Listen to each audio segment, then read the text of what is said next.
pembicaraan mengenai fungsi inverse, kita akan mulai dengan mengingat-ingat kembali apa itu fungsi injektif atau fungsi satu ke satu.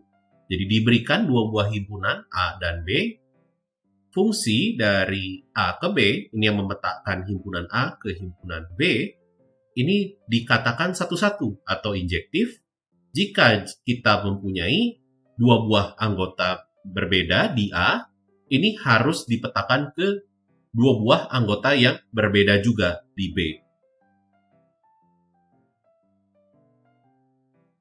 Nah, dari sisi atau sudut pandang grafik fungsi, kita bisa mengecek suatu fungsi itu injektif atau tidak dengan menggunakan uji garis mendatar. Diberikan grafik fungsi sebagai berikut. Kita akan gambar beberapa garis mendatar, dan fungsi tersebut akan satu ke satu itu apabila hanya berpotongan satu kali garis mendatarnya dengan grafik fungsi di seluruh garis mendatarnya. Sebagai ilustrasi, jika kita punya grafik fungsi berikut, dia tidak fungsi injektif, karena kita bisa lihat di bagian ini, kita mempunyai satu buah garis, di mana perpotongannya dengan grafik fungsi itu lebih dari satu titik. Sebagai contoh yang kontras, untuk grafik fungsi di sebelah kiri, kita punya dia adalah grafik fungsi yang injektif ya, dari fungsi yang injektif. Karena jika kita lihat beberapa garis mendatar, di sini kita mempunyai garis mendatarnya selalu berpotongan hanya satu kali dengan fungsi, dengan grafik fungsi yang diberikan.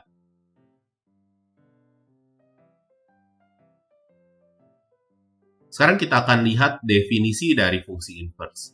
Jika f-nya fungsi satu-satu, dan kita mempunyai f-nya ini mempunyai daerah asalnya A dan daerah hasilnya B, maka fungsi inverse ini simbolnya atau notasinya adalah f pangkat minus 1. Ini memiliki daerah asal B dan daerah hasilnya A, jadi dibalik. Dan mempunyai hubungan sebagai berikut. Jadi f inverse dari Y ini sama dengan X, ini ekivalen atau setara, sama artinya dengan fx sama dengan Y untuk setiap Y anggota himpunan B.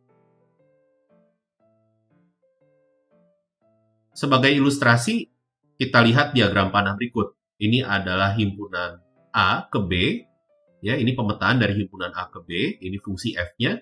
F inverse ini sebenarnya hanya membalikan tanda panahnya saja, begitu. Jika fungsinya harus satu-satu terlebih dahulu.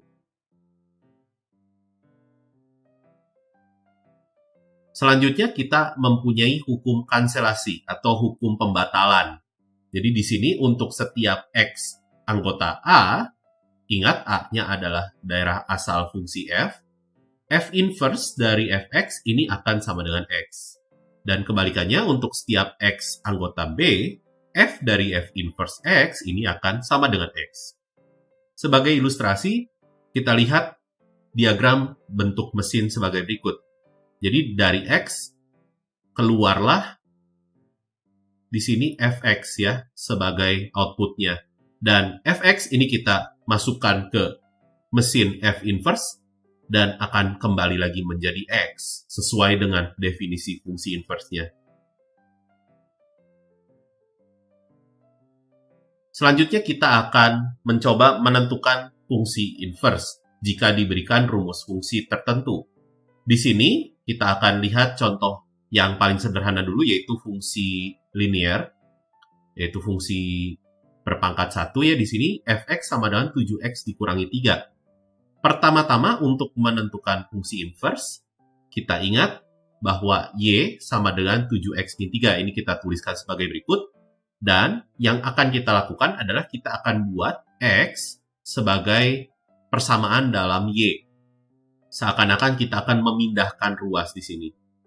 Jadi y sama dengan 7x min 3 ini setara dengan y plus 3 sama dengan 7x. Maka dari itu kita bisa peroleh x-nya adalah y ditambah 3 dibagi dengan 7. Dan inilah ekspresi untuk fungsi inverse kita. Maka dari itu f inverse x ini adalah x ditambah 3 dibagi dengan 7. Contoh lainnya, kita bisa lihat fx sama dengan x pangkat 3 ditambah 1. Di sini kita akan lakukan cara yang persis, jadi kita akan buat dulu Y sama dengan fungsinya, yaitu X pangkat 3 ditambah 1, lalu kita akan perhatikan bahwa Y-1 itu akan sama dengan X pangkat 3. Maka dari itu, X bisa diperoleh dengan memangkatkan sepertiga di masing-masing ruasnya. Jadi kita punya X sama dengan akar pangkat 3 dari Y-1. Sehingga bisa kita simpulkan fungsi inversnya adalah akar pangkat 3 dari X-1. Contoh lain, misalkan kita punya fungsi pecahan sebagai berikut 2x minus 5 dibagi 3x tambah 1. Dan kita akan lakukan cara yang serupa, jadi kita misalkan y-nya adalah 2x min 5 dibagi 3x plus 1. Maka dari itu kita akan peroleh, di sini saya melakukan kali silang, jadi saya akan punya 3x dikali y ditambah 1 kali y, itu sama dengan 2x min 5. Hal selanjutnya yang akan dilakukan adalah kita kelompokkan peubah x di satu buah ruas, misalkan di ruas kiri sebagai berikut. 3xy dikurangi 2x, dan peubah yang tidak mempunyai x, tidak mempunyai suku x, kita pindahkan ke ruas yang lain. Jadi di sini kita punya minus 5 minus y. Lalu kita bisa faktorkan x-nya. Jadi kita punya x dikalikan dengan 3y kurang 2 sama dengan minus 5 minus y. Sehingga kita dapatkan x-nya adalah minus 5 minus y dibagi dengan 3y kurang 2. Sehingga bisa kita simpulkan fungsi inverse yang diinginkan adalah minus 5 minus x dibagi dengan 3x kurang 2. Selanjutnya kita akan lihat grafik dari fungsi inverse. Misalkan kita mempunyai titik A, B dan garis Y sama dengan X. Kita ingat bahwa fungsi inverse ini seakan-akan membalik X-nya dengan Y-nya. Peran X dengan peran Y dibalik. Maka dari itu, jika kita cerminkan titik tersebut, kita akan peroleh titik B, A. Dan hal inilah yang melatar belakangi cara membuat grafik fungsi inverse. Jadi misalkan kita mempunyai grafik fungsi Y sama dengan fx sebagai berikut. Grafik fungsi inverse-nya ini bisa diperoleh dengan cara mencerminkan grafik yang kita punya Y sama dengan fx terhadap garis Y sama dengan X. Maka dari itu kita akan punya grafik Y sama dengan f inverse X adalah sebagai berikut.